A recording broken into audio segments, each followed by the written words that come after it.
Les trésors du pirate Barbe Noire, du terrifiant et très efficace Olivier Levasseur dit Labuse, celui de Sam Bellamy qui a coulé avec son navire le Whydah, et de bien d'autres encore, seront-ils retrouvés un jour ? Existent-ils vraiment ou sont-ils le fruit de légendes créées autour d'un monde qui fascine toujours les petits et les grands, celui des pirates ?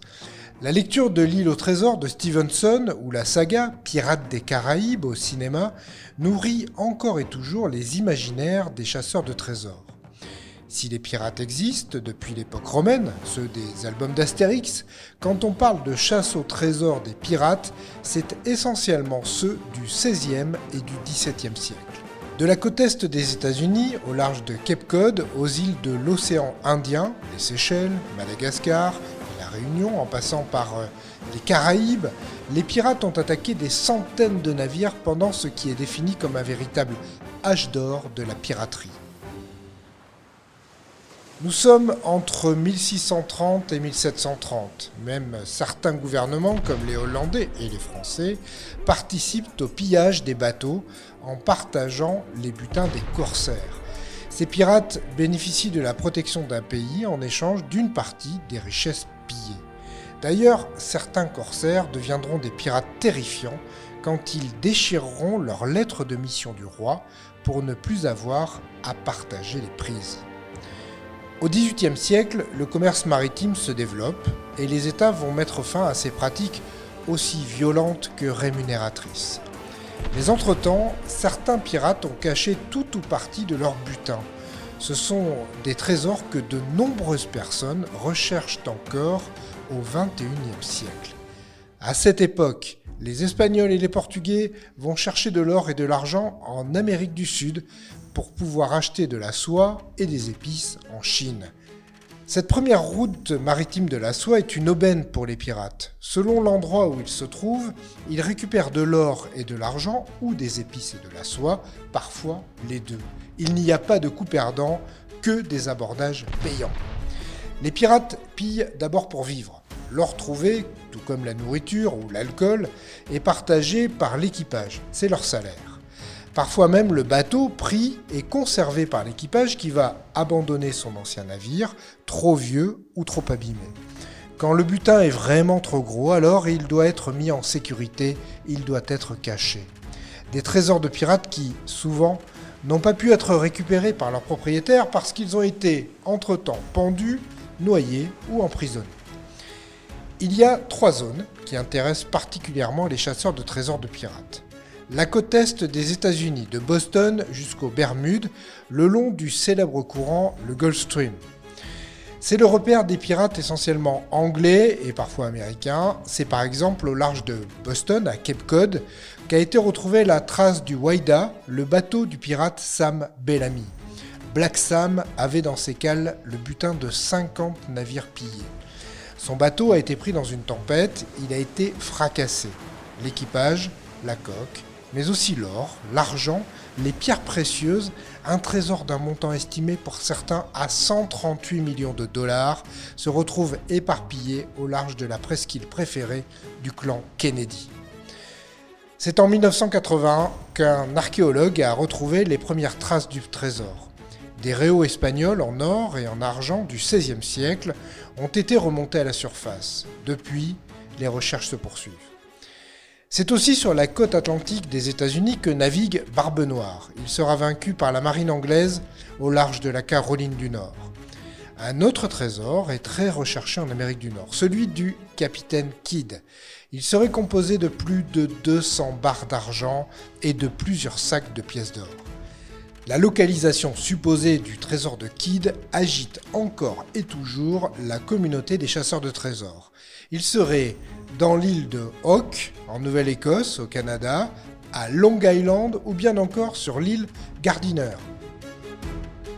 Ce trésor de pirate est particulièrement célèbre parce qu'il est le sujet de la nouvelle d'Edgar Poe, Le Scarabée d'or, ou bien encore de l'album de Tintin, Le Crabe aux pinces d'or. L'histoire du capitaine Kidd aurait aussi inspiré L'île au trésor de Stevenson. Aujourd'hui encore, ils sont nombreux à chercher ce trésor. On parle de vieilles cartes retrouvées et d'autres localisations en mer de Chine ou bien encore à Madagascar. Le secret du Capitaine Kidd n'est donc toujours pas percé. La deuxième zone préférée des pirates, ce sont toutes les Caraïbes. Les petites et les grandes Antilles permettent en effet aux bandits des mers de se mettre à l'abri avant de pouvoir fondre sur des galions ou des navires en provenance des mines de Colombie et du Mexique via le golfe du Mexique et la mer des Caraïbes. Il y a aussi le transport d'esclaves, de rhum et de sucre qui anime les voies maritimes transatlantiques en ce temps-là. Tout au long du XVIIe siècle, des communautés de pirates se succèdent dans les Caraïbes. Les boucaniers, puis les flibustiers. C'est dans cette région du monde que se situe la célèbre île de la Tortue, refuge de nombreux pirates. Dans les équipages, on trouve alors parfois des anciens esclaves trouvés sur des navires du commerce triangulaire. L'un des trésors les plus recherchés, c'est celui de Jean Lafitte, un pirate ou un corsaire selon les moments et ses accords avec les différents gouvernements en place, qui croisait à la sortie du golfe du Mexique. Sa base arrière n'était d'ailleurs pas dans les Caraïbes, mais en Louisiane ou dans une île du Texas. Et c'est donc dans des marais ou sur une des îles du golfe du Mexique que Lafitte aurait caché son fabuleux trésor. De nombreuses expéditions ont été menées au XXe siècle, mais aucune, à ce jour, n'a réussi à trouver la cage du pirate. La chasse au trésor de Lafitte continue. Enfin, la troisième zone où les pirates agissent, ce sont les îles de l'océan Indien, les Seychelles, la Réunion, Maurice et Madagascar. Un lieu éminemment stratégique puisque les bateaux arrivent avec de l'or et de l'argent depuis l'Atlantique pour acheter et ramener des épices, de la soie et autres richesses d'Asie depuis la mer de Chine. C'est une véritable barrière de péage pour les pirates et dans les deux sens. C'est dans cette région que la plus belle chasse au trésor de pirates se déroule depuis 1923. L'histoire commence vers 1710 quand Olivier Levasseur est engagé comme corsaire. Il n'a que 15 ans. Il devient alors pirate dans les Caraïbes jusqu'au moment où cette région devient trop dangereuse en raison d'une présence forte des marines gouvernementales. Olivier Levasseur, dit la Buse, prend alors la mer vers l'océan Indien et se retrouve à l'île Bourbon. C'est l'île de la Réunion de nos jours. À l'époque, nous sommes en 1721. Sur place, avec son compère, le pirate Taylor, il tombe sur un navire en réparation, la Vierge du Cap. Ce bateau venait d'essuyer une tempête. Il avait pour mission de ramener au Portugal des richesses accumulées pendant 10 ans d'une mission en Asie. Bingo pour la Buse. Les cales sont remplies, il y a des rivières de diamants, des pierres précieuses venant des mines de Golconde en Inde, des bijoux, des perles, des barres d'or et d'argent, des meubles, du tissu, des vases sacrés et autres objets de culte précieux. La crosse d'or de Goa, qui faisait 2,10 mètres de haut et une centaine de kilos, elle était constellée de rubis, un trésor que les historiens estiment au maximum à 5 milliards d'euros. La Buse reprend la mer en remorquant la Vierge du Cap, direction Madagascar. 8 ans plus tard, Olivier Levasseur a arrêté ses activités de piraterie. Il est devenu pilote à Madagascar pour aider les navires européens. Il ne vole plus rien. Un jour, il monte à bord de la Méduse, un bateau de la Compagnie des Indes. Mais il est reconnu par le capitaine. Il est alors arrêté et condamné. Il sera pendu sur l'île de la Réunion. Histoire terminée, trésor perdu? Pas tout à fait. La Buse, alors qu'il est devant le gibet, lance un cryptogramme à la foule en criant « Mon trésor, à qui saura le prendre ?» Une phrase vraiment célèbre dans cette région. Ce cryptogramme nourrira l'imagination de tous les chasseurs de trésors de l'océan Indien. On le croit à La Réunion, bien sûr, aux Seychelles, mais aussi à Rodrigue, à Madagascar, à Mayotte, sur l'île Sainte-Marie. Des hommes passeront 20 ans de leur vie à chercher le butin de la Buse. Et en 2018, sur le territoire de Rodrigue, dépendant de l'île Maurice, des randonneurs découvrent des roches où sont inscrits des signes semblables à ceux du cryptogramme de la Buse.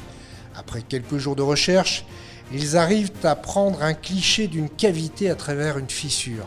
Ils voient alors un vieux coffre et aperçoivent une sculpture de chimère d'une couleur qui fait penser à de l'or jaune. Depuis, des scientifiques ont confirmé que le coffre devait dater de l'époque de Levasseur. Mais aux dernières nouvelles, une bataille juridique s'est engagée entre les autorités de Maurice et les découvreurs. Les Mauriciens estiment qu'il s'agit du patrimoine du territoire et demandent son classement. Les randonneurs espèrent, eux, récupérer la moitié de la valeur du trésor, comme c'est de mise dans ces cas-là. Et puis en 2024, un historien, Cyril Lougnon, a relancé une piste sur l'île de la Réunion, celle de la ravine à Malheur. Selon lui, le cryptogramme qu'il aurait déchiffré y mène tout droit. Le trésor de la Buse n'a pas fini de faire parler, mais pour l'instant, il n'a pas encore révélé ses secrets. Mais l'or n'appartient pas qu'au passé. Aujourd'hui encore, il continue d'inspirer des histoires, des énigmes et des aventures. C'est exactement l'esprit du projet auquel nous participons avec les entreprises françaises Unsolved Hunts et Ubisoft, une chasse au trésor mondial autour de la saga Assassin's Creed Black Flag. Pour l'occasion, aucoffre.com est le fournisseur officiel du trésor d'une valeur de 250 000 $, composé de pièces en or pur, produites par notre maison de haute monnaie Vera Valor. Et pour celles et ceux qui veulent garder une trace de cette aventure, nous avons aussi créé une pièce exclusive d'une once en argent, Golden Crystal, disponible uniquement sur le site de veravalor.com. Tous les liens sont en description de cette vidéo. Alors, après avoir traversé ensemble l'histoire de l'or, peut-être est-il temps d'écrire la vôtre.